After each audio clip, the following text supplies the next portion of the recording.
Mumayning turmudan qancha 4-chi qism.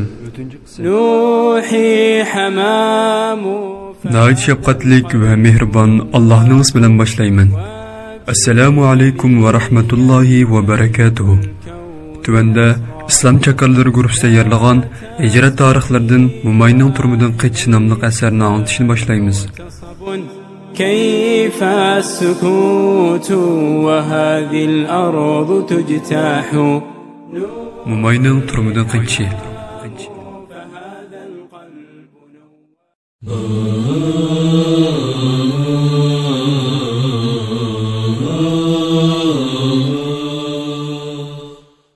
Mumaydan so'raldi. Muma, buvam sizni kinoga borganmi? Mumay, kinoga demsiz deb kulib ketdi.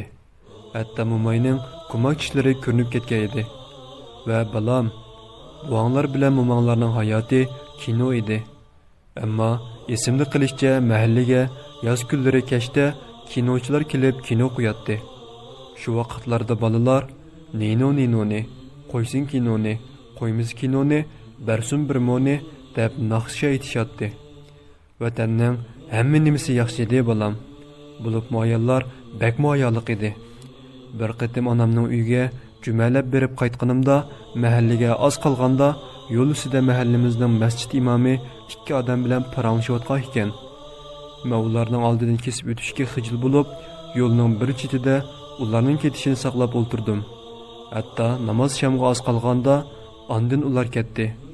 Men uyga sham namoziga oran ulgurib keldim. Ammo buvanglar meni tillab ketdi. Nimishqa buncha kech qolasan deb. Amaliyotdimi ayol kishi zavol vaqtida sirtda yursa bo'lmaydi. Men hech narsa deyolmay yig'lab namozimni o'qib bo'lib o'ltirsam qiynanam kiribdi. Ondan men qiynanamga bo'lgan ishlarni desam peshonamga suyib, xafa bo'lmang umoq qizim deb o'zir aytib, meni o'zining yurak parisidek erkiltib ketdi. Rahmatli qiynanam mening turmushdagi ikkinchi ustozim edi.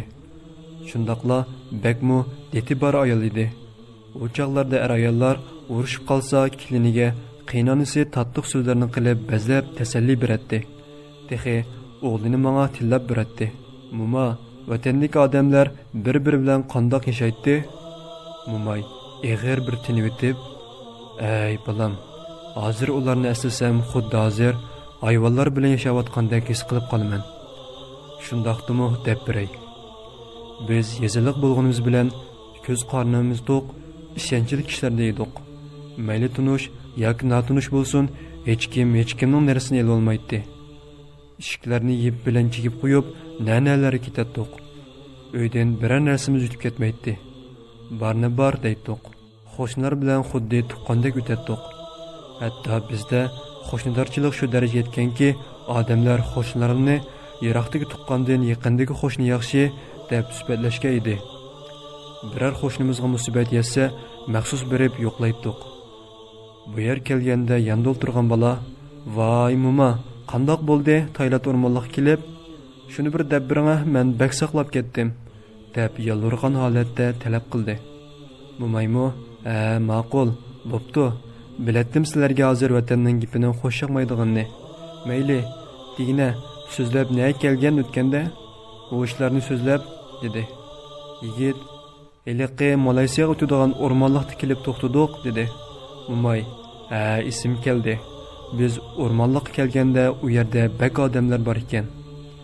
Anlashimcha Uyg'urlar 600 atrofida bo'lib, uningdan boshqa bir millat musulmonlarim bor ekan.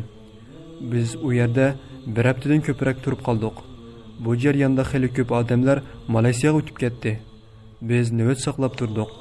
Ba'zilari deydi, bizning pulimizni elib yo'q salganlar qochoqchining pulini to'lamabdi. Shuni saqlab qoldik deyshadi. To'g'risini Alloh yaxshi bildi. Biz o'rmonliq turish jarayonida ahli ilmlar kishilarga tabliq qiladi. Jamoat bo'lib duo qilishadi. Biz zodi qachon ma'nonimizni aniq bilmaydik. Biz bu yerda nihoyat qiyinchilik turdik. Keyin Malayziyaning MH370 nomerli aeroplani osmonda yutib ketibdi.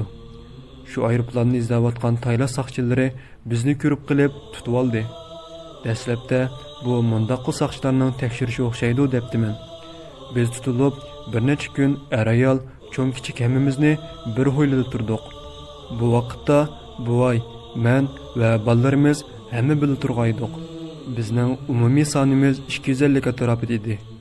Ondan necha kun o'tib bizdan keyin 80 atrofida Uyg'urlar o'zini saqchiga ma'lum qilib tutilib keldi. Anlasak ularni saqchilar tutqunlamasa, bu nadan xalqim shu vaqtda bizning nomimizda pul yig'ib boy bo'lgan ishbeshi palani boshliq va palani hojim va palanilar biz Tayland o'rmonlikda tutilgan 250 odamga pasport hal qildik. Ular yaqinda bevasi Turkiyaga ketadi. Shonsizlarmi Malayziyaga boramiz deb avar bo'lmay derhal saqchiga berib tutilinglar debdikan. Shon bular saqchilarning oldiga o'zlari beribdi. Ammo saqchilar bularni tutqunlamagan ekan. Ammo bular saqchilarga to'xtamay telefon qilib, bir kun yoldirib mundaq dedi deb oila ayollarga yetkazdi. Guvohlik emas. Shundoq qilib, biz bilan tutilgan Uyg'urning soni 400 atrofida odam bo'lgandan keyin erlarni boshqa o'ringa ilib berib sulab qo'yishdi. Ondan ayollarni boshqa yerga olib berib sulab qo'yishdi. O'rin cho'ng bir hoyli bo'lib, xuddi maktabga o'xshaydi. Bizga bir necha musulmon qiz va buddist saqchilar qaraydi. U yerning sharoiti har holda yaxshi edi. Haftada bir qitim buvayni va balalarimni va boshqalarni biz bir o'ringa ilib kelib, ayol balalari bilan kurashtiradi. O vaqtlarda ajoyib o'tgan. Men buvay bilan shuncha uzun birga yashagan bo'lsam-mu, bundoq tatli uchrashuvlarni qilib boqmagan edim. deb pissamada xijilchanlik bilan kulib qo'ydi Mo'may.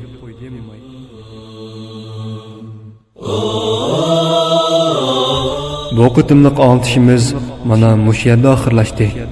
Keyingi anglitishimizda ko'rishguncha Janob Allohga topshirdik. Assalomu alaykum va rahmatullohi va barakatuh.